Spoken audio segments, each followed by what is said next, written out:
eCrime Wales truly exists as a partnership programme. We have 4 Welsh police forces on board, public and private sector organisations. The past 3 eCrime Wales summits have been total sellouts. We've seen an increased number of delegates attend year on year. We expect the 2008 eCrime Summit to be even more successful.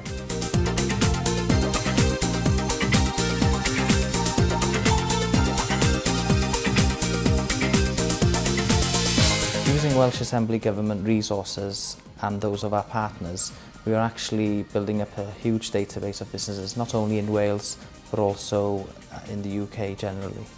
It's important to us that we get a spread of delegates and speakers at the eCrime Summits, which is why we've directly marketed to over 20,000 businesses in Wales.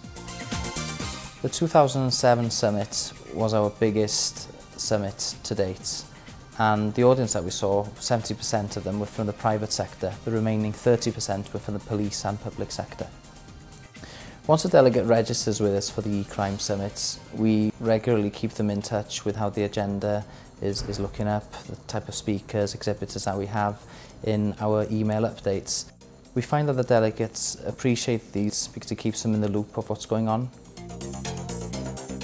Delegates who registered at the 2007 summits included Microsoft UK, eBay, Farmers Union of Wales, all the major banks, KPMG, Morgan Cole, to the smaller successful businesses of Wales.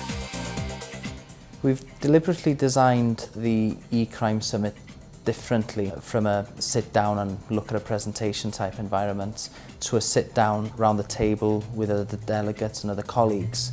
That way we've found that there's been far more effective networking and people have had generally more out of the summits.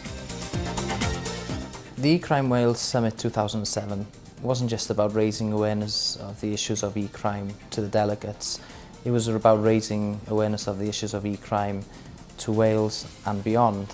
And this year we had significant coverage from the media, local, national and even international level. The topics and issues that are addressed by our speakers at the eCrime Summit really do drive home the message to businesses that eCrime is something that they've got to address within their organisations. And you find a lot of the time that business is actually done on the day with some of the exhibitors. And if not, then they certainly come back at a future date and make contact with those people they've networked at the event.